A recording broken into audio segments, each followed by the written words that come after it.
New Jersey, northeastern Ocean County in southern New Jersey, until 4 a.m.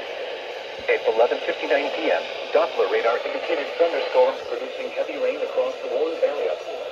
Between 0.5 and 1.5 inches of rain have fallen. The expected rainfall rate is 0.5 to 1.5 inches in 1 hour. Additional rainfall amounts 1 to 2 inches are possible in the warned area. Flash flooding is ongoing or expected to begin shortly. Hazard: flash flooding caused by thunderstorms. Source: radar. Impact: flooding of small creeks and streams, urban areas, highways, streets, and underpasses, as well as other drainage and low-lying areas. Some locations that may experience flash flooding include Toms River, Long Branch, Asbury Park, Sandy Hook, Lakewood, Middletown, Howell, Hidden Falls, Holmdel, Red Bank, Kingsburg, and Mattoon. This includes the following highways: Interstate 195 in New Jersey between mile markers 29 and 34.